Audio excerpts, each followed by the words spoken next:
Hi, my name is Andre Chulisi Rodriguez, and I identify as a big queer man. Gay as all hell. Double EK. Exclusive.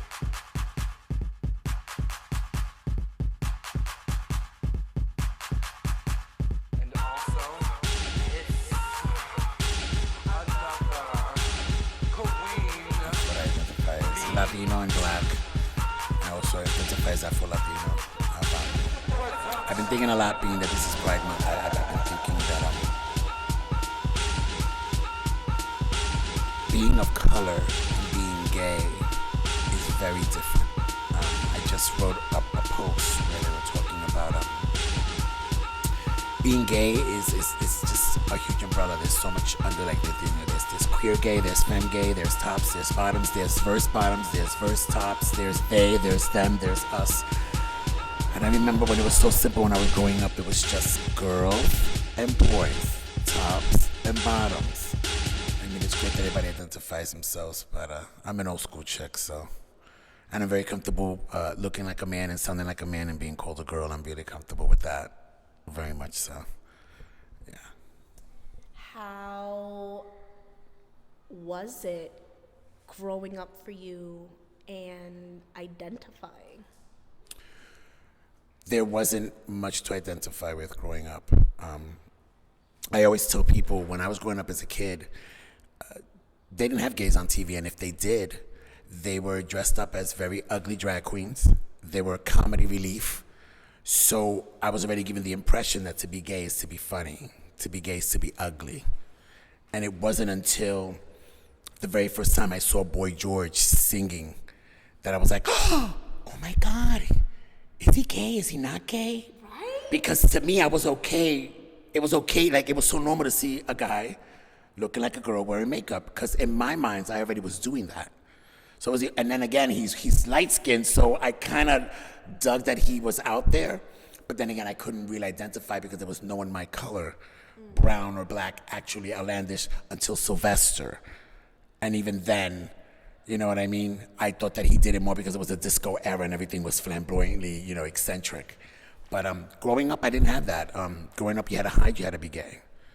You just couldn't come out, and they always said, he's special. Again, they were using words like that. If they used gay, they said faggot. Oh, I said maricon, he's a faggot. So I grew up already thinking that what I was a secret, that what I was derogatory, what I was filthy, what I was abnormal, I'm going to hell.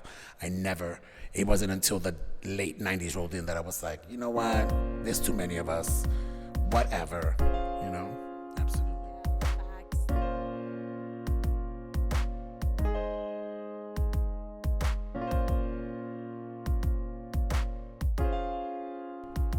So my name is Darling. I also go by Knives. My pronouns are they, them, and I am a non-binary lesbian. My name's Paige. I'm 23. I identify, my pronouns are she, her. I'm bisexual, which is sort of a thing that I've struggled with in my life, being masculine presenting and being bisexual. That's not the form of bisexuality, especially if you're a cis woman. The general idea is that I'm supposed to be a lesbian or be as close to trans as I could be, which is not it at all. My family life, I'm not really out to my family, although I am masculine presenting and I look kind of obviously gay the way that somebody would perceive it. There's been no questions. I grew up in a very religious home, so being gay or being queer in any way is not okay, and it's taboo. So I didn't come to the realization that that's what I was, and felt happy about it, and started accepting it till I was about 2021. How did your parents take it when you came out to them? So I didn't come out to my parents. Unfortunately, a no longer friend of mine outed me. He really liked me, and I friend zoned him, and I felt like our friendship was always friend-wise. I even had a girlfriend at the time. And so he told my mom that I had a girlfriend. And when it happened initially, my dad wasn't home. And my mom asked me a couple of questions. She was, like, really calm at first. And then as soon as I left the room, she, like, and my dad came home, she, like, bursted into tears and was, like, screaming. It sounded like as if she had lost her child. And that was, like, something that she said a lot, too, was that, like, she felt like she lost me and would, like, cry at night and be like, I lost my kid. I lost my baby for some reason. It was really bad. I don't really have, like, a great coming out story at all. They took away my internet, all access, any communication to all my friends. And then I started a process voluntarily of, like, conversion. So along with my church, they tried to convert me back to straight. I dated a guy for 2 years, and we were basically set up to, like, be married and stuff. And I would go to church in and out every day. It was really, really, really terrible time. I was very depressed. How do you feel, as their partner, knowing what they're going through at home and, not really being able to help them out as best as you can? It's infuriating, to be quite frank. It's infuriating and heartbreaking.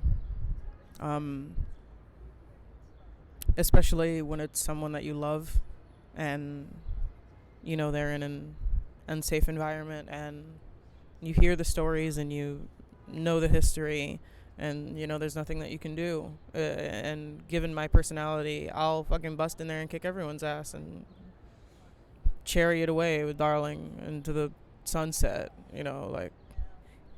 but that's not gonna fix anything, and that's not my battle.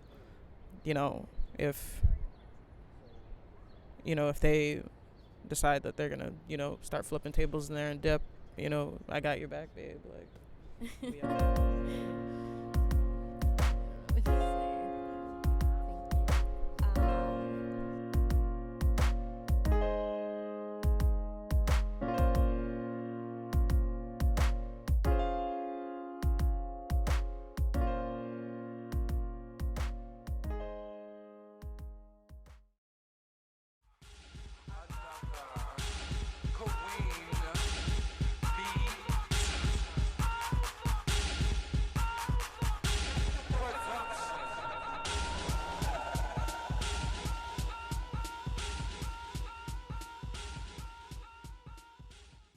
My name is Diana Chacon. I'm also known as DJ Undocubuji, and I identify as undocumented and queer, and hella proud.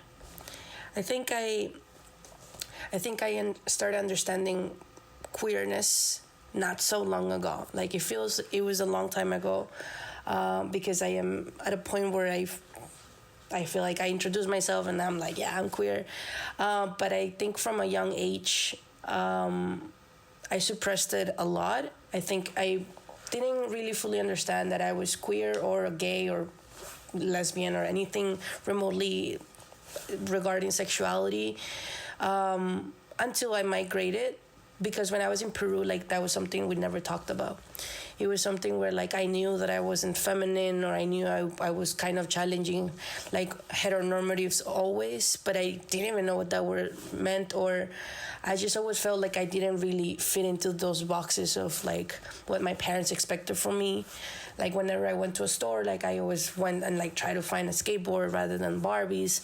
And although that's not a reflection of sexuality at all, like, I now fully understand that I felt like I wasn't supposed to be, I don't know, I was never interested into, like, meeting boys or things like that. Or I was, because I don't know. But when I migrated, I went into a time where I felt like I didn't understand my identity, but at the same time I had a lot of queer friends, and so I became that person who was always saying, like, oh, I can't be homophobic if my best friend is gay, and so I embraced that identity for a long time. I kept on surrounding myself with queer people, but I didn't fully acknowledge that was very internalized homophobia too, and it wasn't until high school when my English teacher actually started, like, getting involved in Gay Straight Alliance, and so she was like, "Oh, you should come," and I was like, "Yeah, y'all need like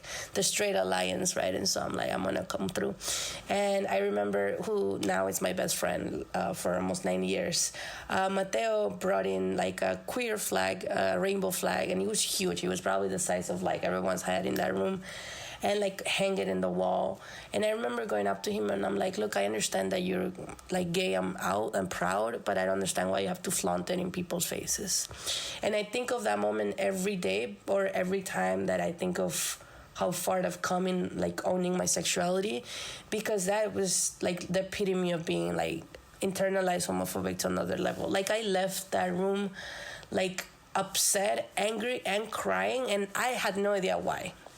Right, and I had no idea that I was so angry at myself and so sad about being queer, period, that I never thought that I would be at a point where I'm just so happy to be queer, literally, right? Like, and so, yeah, I went from that, or like understanding that clearly there was something wrong if I'm angry about my best friend bringing in a queer flag, right? Like if I'm such a good like ally or whatever, like why was that an issue? And so college came around and I was like, you know what, I might be bi-curious. So I'm like, I went into that phase where or that stage in my life where I was like, it's a college experience, let me just like do that and like totally like fall in love with a cis guy later.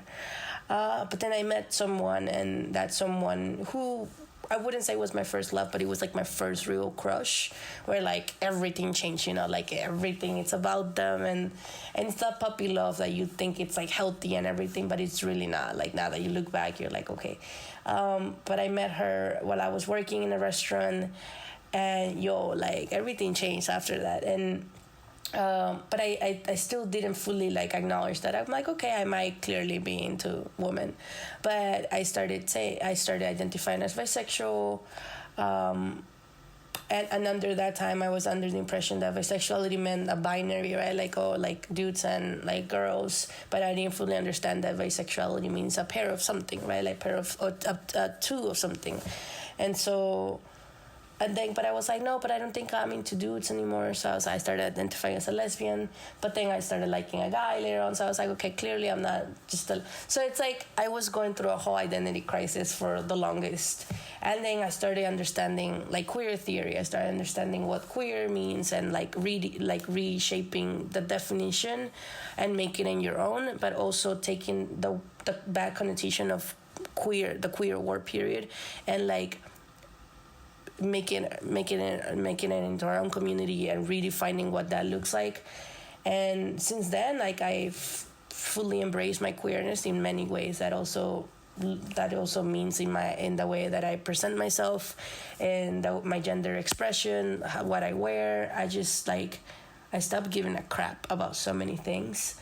But I don't think I've still fully gotten to the point where my internalized homophobia has been like fully deconstructed.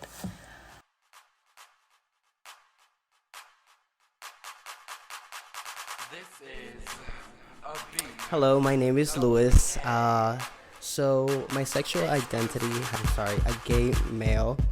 But as of recently, or with years of more experimenting who I am, I have understood that I am more of a pansexual person because I just love who I love, and their bodies doesn't matter what they have or genitalia. For me, it's more about experiencing love in a broader way. So yes, I identify as a pansexual. Okay. And how did you come to that realization of identity? So it was a rare experience. It was actually through a partner that I had. He was polyamorous, so he had multiple relationships. At the time that we met, he was in another relationship with another male, and he identified as pansexual. And I always thought that I had to fit because I'm flamboyant or I wear makeup or things like that. That just saying I'm gay, it would be the easy. But I never really took the time to figure out what exactly was it that I liked, especially sexually. And through that relationship, I think he kind of opened me up to that experience of maybe loving just a person, not just a gender. And it was kind of seeing myself in a different light, which I never thought I would. But it was, yeah, I think that in a sense, he opened myself a little bit to just being more open to love. How has it been for you growing up, coming onto your own and identifying with the way that you do? It's been very difficult. Growing up, I was always very flamboyant, always very feminine. And I grew up in Puerto Rico, so that was very, it was not that taboo, but I was very much surrounded by a lot of people that were able to express themselves once I came out. Because before coming out was very difficult. Just trying to figure out exactly what I liked, who I liked, why I liked them, and but I think in my culture.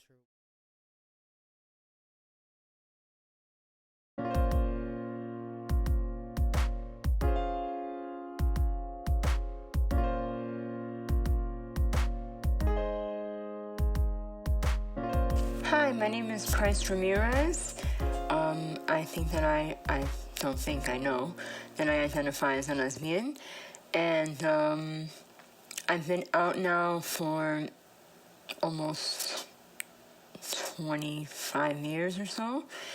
I think that I always knew that I was gay, but I grew up in a household that was extremely religious.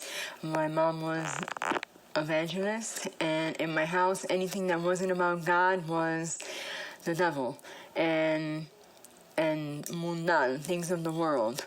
So expressing sexuality was not really an option.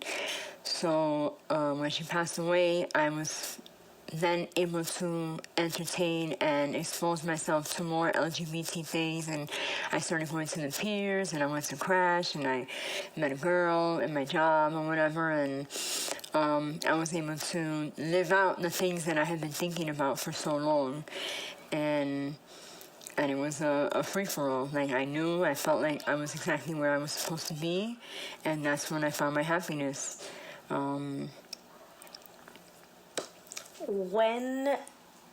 At what age did you realize that, maybe you were gay? I want to say around 7 or 8, there was the babysitter that used to take care of us, and me and this other girl would play house all the time, and we didn't know what we were doing because we were children, but we would spend hours making out and grinding and fondling each other, and I was always turned on by that, but I just didn't understand that I was doing something that was deemed sexual or even inappropriate at that time. So once I started understanding sexuality a little bit more, and I started realizing that the dreams that I was having, especially about Madonna, meant that something was going on within me that I wasn't fully entertaining, and after that, that's when I was like, oh shit, I think I might be gay. Like, Did you ever, come out to your family? no, my brother knew that I was bisexual when I was 17 or 18. This is when I was still learning more or less who I was, because I had a lot of boyfriends. I did a lot of things with guys, but I was not really emotionally attached to them. But once he found out that I was gay, he outed me to my dad, and my dad stopped talking to me for like a year and change. But now my family all knows. I mean, I'm 40 now. It's way different. And everybody's accepting and cool, except for the very same brother now.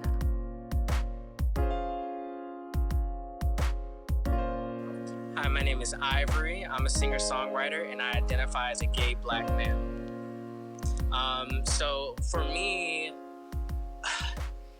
it's like my story in of itself is, I think it's very traditional in the sense of like, people knowing before I knew I was gay.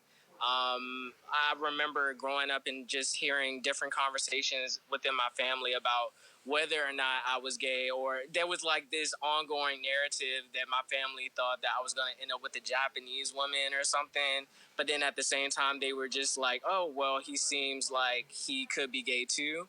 I remember very vividly in middle school, I was in a situation on the bus where somebody else, one of my peers, had called out the fact that they thought that I was gay, but I really didn't understand any concept of what sexuality was at a young age. To make matters worse, there was once upon a time, I think maybe I was in the 5th grade, this girl brought a condom on the bus. I didn't know what it was. That's how out of the loop with everything I was as a kid, because I just didn't have any notion of what any of that was. So fast forward through high school, I ended up having like my first ongoing kind of situationship with one of my best friends at the time, and he and I, it was this level of intimacy that I never had with someone before outside of like being sexual. It was just more so the conversation, the undertones and everything. It just felt a little different than what I was used to from friends. So being exposed to that, and then I don't know, it was just a thing that kind of just happened by itself. But there were these really rough patches growing up where I knew I was attracted to men, but I didn't know what that was.